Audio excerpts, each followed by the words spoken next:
Hello students. Now we will discuss about the chapter Enemy written by Paul S. Buck.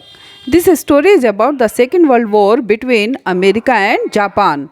There are the main characters of this chapter: Dr. Sadao Hoki, Japanese doctor trained by America. Hannah, she is the wife of Dr. Sadao. Dr. Sadao father, Tom, American prisoner, the old general Takima, the old gardener and Yumi, the cook. आइए अब देखते हैं कि इस story में doctor सदव किस तरह से एक प्रिजनर को बचाते हैं, क्योंकि जो प्रिजनर है वो अमेरिकन है और वो उनका एनिमी है। केवल डॉक्टर सदव अपने एथिक्स, अपने ह्यूमैनिटी के द्वारा वो एक प्रिजनर को बचाते हैं, लेकिन फिर वे एक डिलेमा में पड़ जाते हैं कि जिसको मैंने बचाया है क्या उसको जेल में डलवा दूं। आइए देखते हैं कि आगे क्या होता है। डॉक्टर सदव होकी का घर साउथ सी कोस्ट पर है और बीच के चारों तरफ, जहाँ उनका घर है उसके चारों तरफ पाइन ट्रीज हैं जो बेंटेड थे और बीच पर वो बचपन में खेला करते थे। पाइन ट्रीज लगे थे उनके घर के चारों तरफ, जिन्हें वो देखकर अब अपने जो उनकी चाइल्डहुड की मेमोरीज थी वो उनको रिमेंबर हो जाती है कि किस तरह से वो नंगे पैर कोकोनट ट्री पर चढ़ जाते थे। और ये सब उन्होंने बचपन में कब देखा था, जब उनके फादर साउथ सी आइलैंड पर उनको लेकर जाते थे।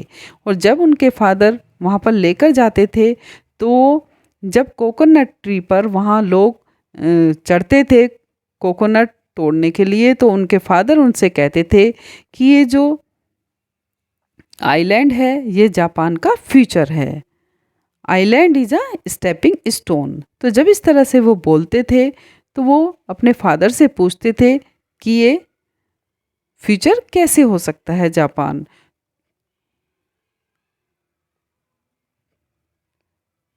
लेकिन जब उनके फादर उनके साथ ना तो कभी खेलते थे और ना ही कभी मजाक करते थे, हमेशा सीरियस रहते थे और वो अपने बेटे यानी कि सदव की एजुकेशन के बारे में बहुत ही ज़्यादा वरीड थे। वे उन्हें 22 इयर्स के थे जब उन्हें वे एजुकेशन के लिए बाहर भेज देते हैं और जब वे अपनी पढ़ाई पूरी कर लेते हैं तो वे एक अच्छे सर्जन और साइंटिस्ट बनकर वापस आते हैं जब वे 30 इयर्स के हो जाते हैं। जब जापान और अमेरिका के बीच वॉर चल रहा था तो उन्होंने एक रिसर्च की थी जिसके कारण वो साइंटिस्ट कहलाए। रिसर्च उन्होंने अमेरिका में रहकर ही की थी, रेंडर वुड्स क्लीन पर रिसर्च की थी, जिसके कारण वो साइंटिस्ट कहलाए। क्योंकि इस युद्ध में क्या हुआ था, इस युद्ध में जापान के 2 शहर हिरोशिमा और नागासाकी पर न्यूक्लियर बॉम्ब गिराया गया था, जिसके कारण क्या हुआ था, जापान पूरी तरह से बर्बाद हो गया था। तो इस स्टोरी में एक अमेरिकन प्रिजनर होता है, वो समुद्र के किनारे आकर गिरता है, जिसको डॉक्टर सदव बचाते हैं। डॉक्टर सदव अपने फादर के मरने से पहले अपनी एजुकेशन प्राप्त कर लेते हैं, यानी कि वो एक अच्छे डॉक्टर, सर्जन और एक साइंटिस्ट बन जाते हैं। साइंटिस्ट क्योंकि उन्होंने किस पर रिसर्च की थी, रेंडर वुड क्लीन पर रिसर्च किया था और वो अब जापान में ही रहकर वो कंटिन्यू अपनी रिसर्च कर रहे थे।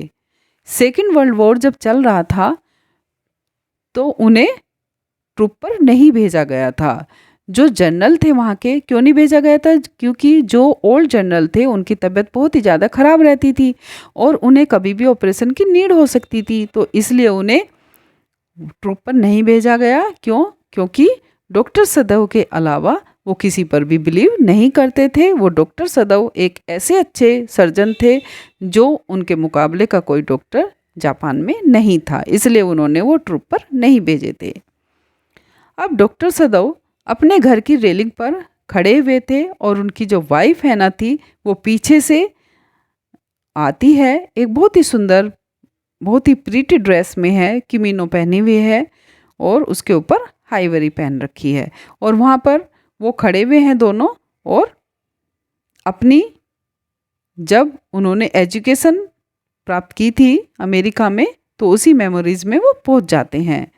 जब वो अमेरिका में थे तो डॉक्टर सदैव बताते हैं अपनी वाइफ से कि वहाँ पर वो एक प्रोफेसर हार्डली के घर में रहते थे, एज ए पीजी रहते थे वहाँ पर, और वहीं पर वो हैना से मिले थे। और बताते हैं कि उनकी जो वाइफ थी, जो डॉक्टर प्रोफेसर थे, उनकी वाइफ बहुत ही कम बोलती थी और न ही खाना अच्छा बनाती थी। और वहाँ के रूम जो थे वो बहुत ही क्या थे, बहुत ज़्यादा छोटे छोटे रूम थे। और उनके बारे में लेकिन वो एक गुड पॉइंट बताते हैं कि जो उनकी वाइफ थी और जो डॉक्टर प्रोफेसर थे, वो फॉरेनर को बहुत ही ज़्यादा रिस्पेक्ट देते थे और बहुत ही ज़्यादा उनका ध्यान रखते थे। लेकिन जो डॉक्टर सदैव थे, उनको प्रोफेसर के यहाँ हैना मिलती है, लेकिन वो उनको प्रपोज नहीं करते। जब तक प्रपोज नहीं करते, जब तक उन्हें ये नहीं पता चलता कि वो उनके ही रेस की है। Race means cast.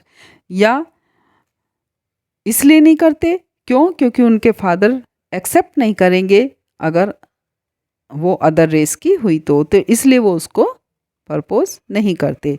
जब तक उन्होंने ये एश्योर नहीं किया कि वास्तव में है ना उन्हीं के रेस की है, यानी कि वो जैपनीज ही है, तब तक उन्होंने उनको प्रपोज शादी के लिए नहीं किया। जब उन्हें पता चल गया कि ये उनकी ही कास्ट की है, उनकी ही रेस की है, तो उन्होंने अपने फादर की परमिशन से ही जैपनीज़ ट्रेडिशन के द्वारा ही मैरिज हैना से की। अब उनके 2 बेबी हैं और वो जापान में ही रहते हैं अपनी फैमिली के साथ। अब जब एक प्रिजनर जो था, जो अमेरिकन प्रिजनर था जिसका नाम टॉम था, वो उनके घर के सामने जो बीच था उस पर आकर गिरता है लड़खड़ाता हुआ। जब वो दोनों छत पर खड़े हुए थे हस्बैंड वाइफ, तो वो देखते हैं कि एक ब्लैक सा कोई क्रेचर आके गिरता है और वो लड़खड़ाता हुआ गिर जाता है। तो वो एकदम जाकर देखते हैं, क्योंकि काफ़ी ज़्यादा फॉग था, तो जब फॉग के कारण उनको क्लियर तो दिखाई नहीं था, तो ब्लैक ब्लैक सा उन्हें दिखाई दे रहा था। फिर वो जाकर देखते तो उन्होंने सोचा हो सकता है कोई फिशरमैन हो। तो जैसे ही वो पास जाके देखते हैं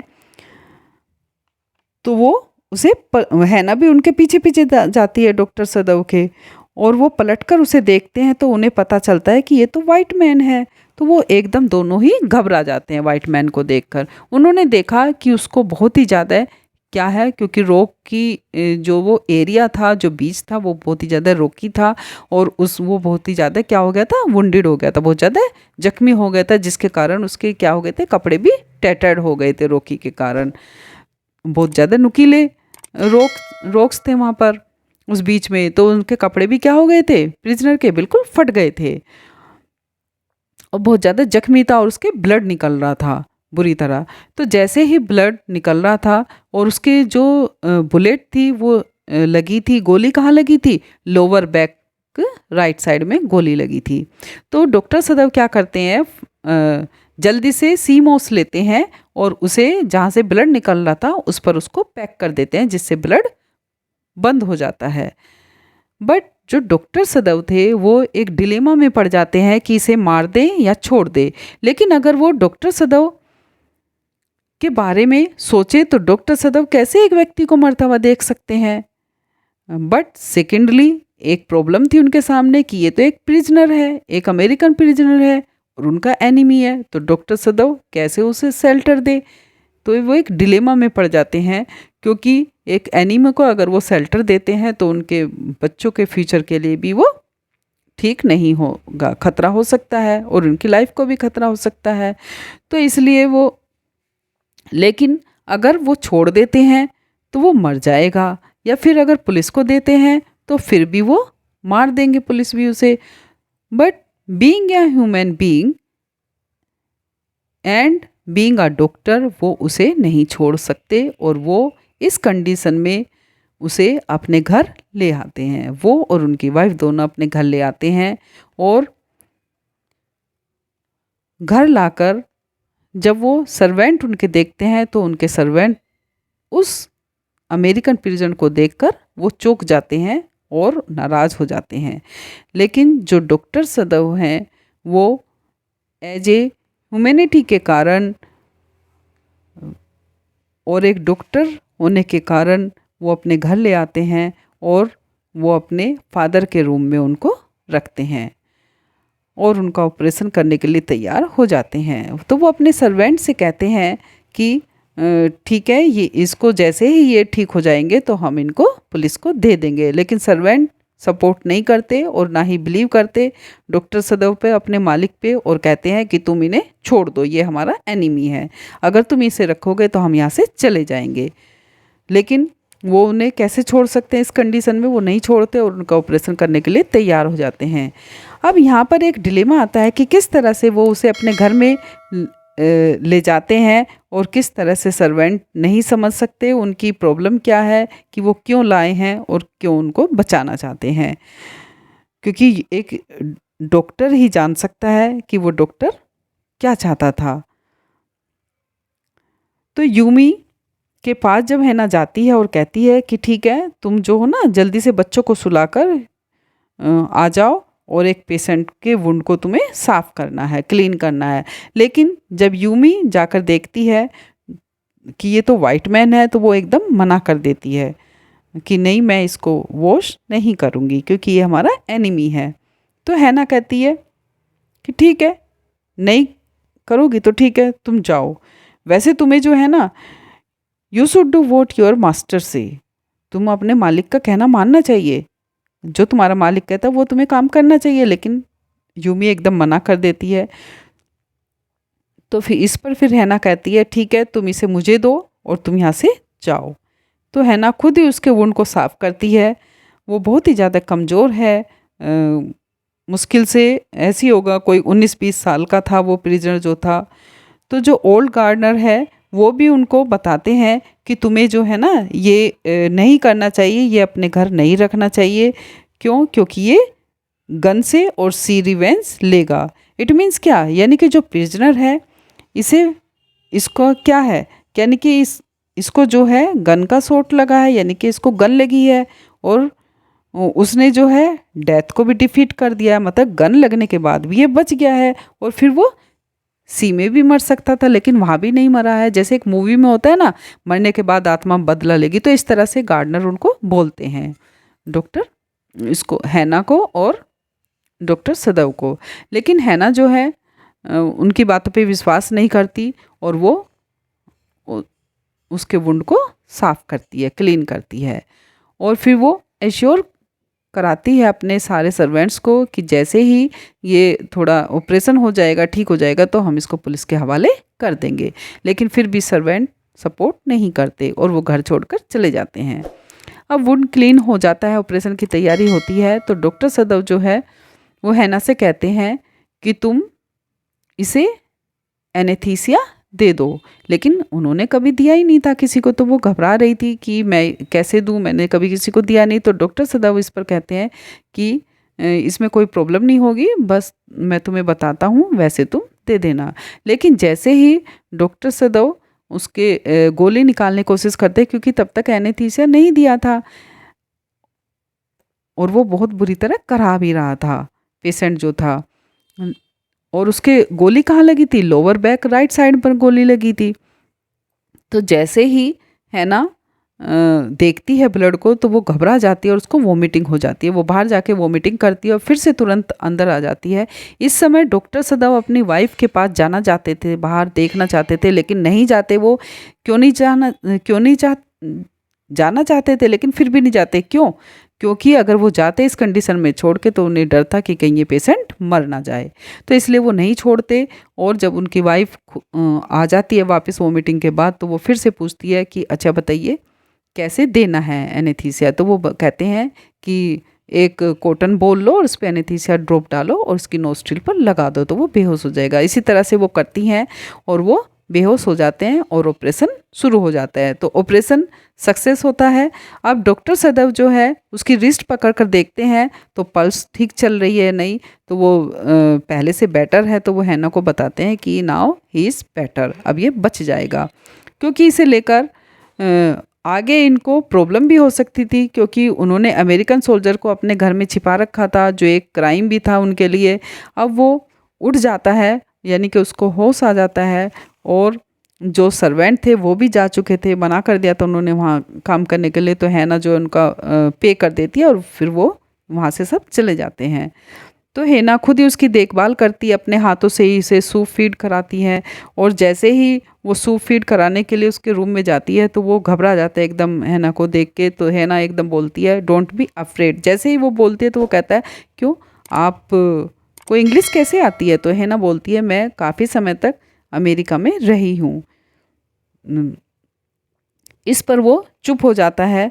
अब थर्ड डे क्या होता है, डॉक्टर सदैव उसको एग्जामिन करते हैं, जांच करते हैं उसकी, और देखते हैं कि पहले से बेटर है। लेकिन जैसे ही वो बैठा हुआ उसे पाते देखते हैं तो उसे डांट देते हैं।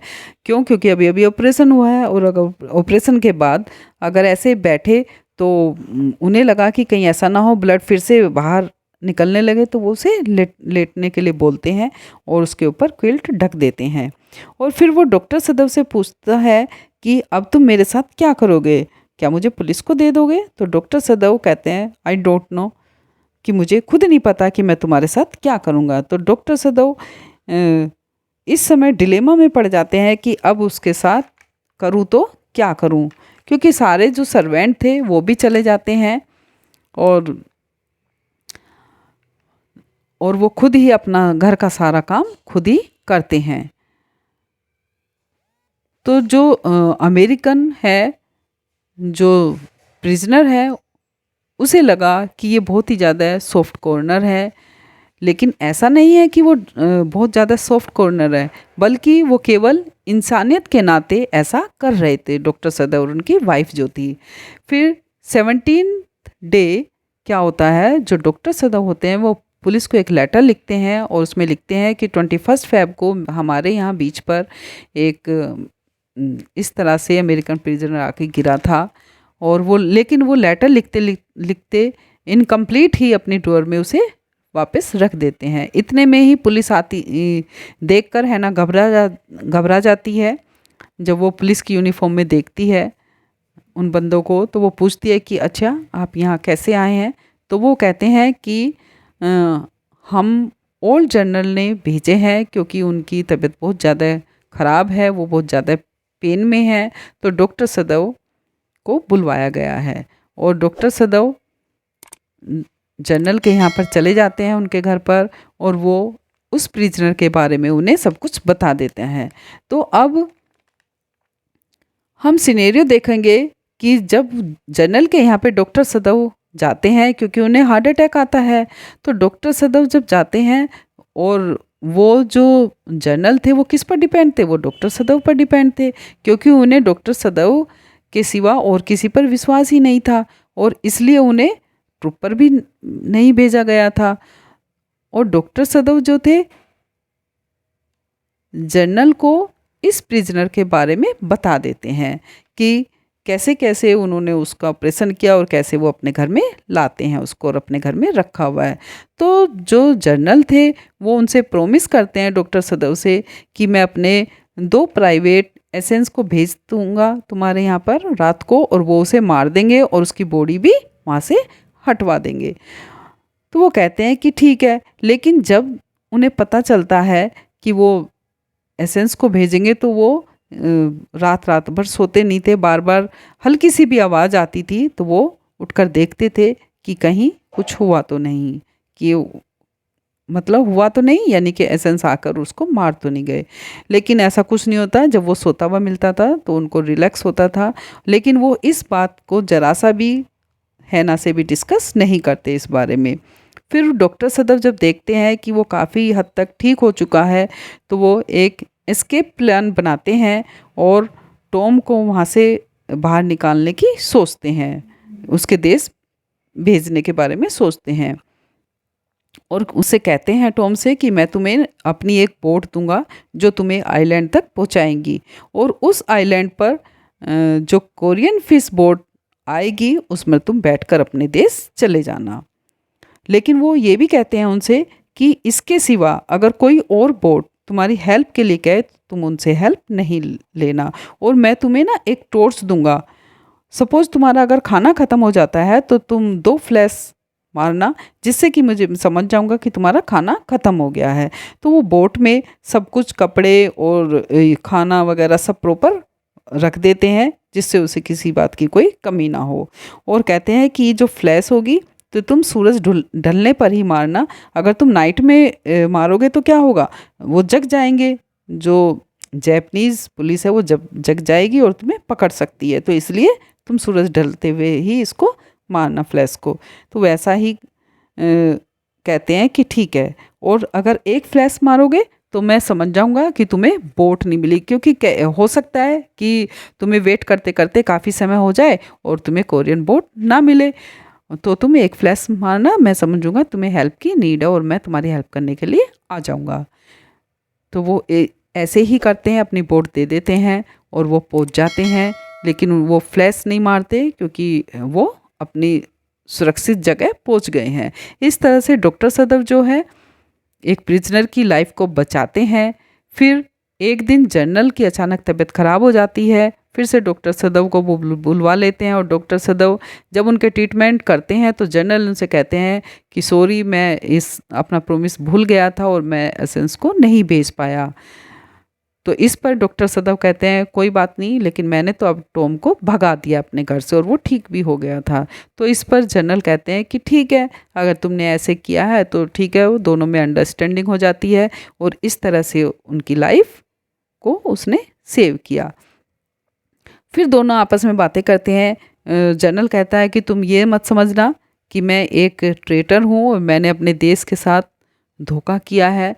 और ऐसे ही डॉक्टर सदव कहते हैं कि आप भी मुझे ये मत समझना कि मैंने देश के साथ कोई गद्दारी की है, but being a human being and humanity के द्वारा ही मैंने उसकी लाइफ को सेव किया है। क्योंकि एक डॉक्टर जो होता है, पहले वो एक ह्यूमन बीइंग है और बाद में क्या है, एक कंट्रीमैन है। यानी कि पहले डॉक्टर का जो कर्तव्य होता है वो ही डॉक्टर सदव ने निभाया है। तो इस तरह से उसकी लाइफ को वो सेव करता है।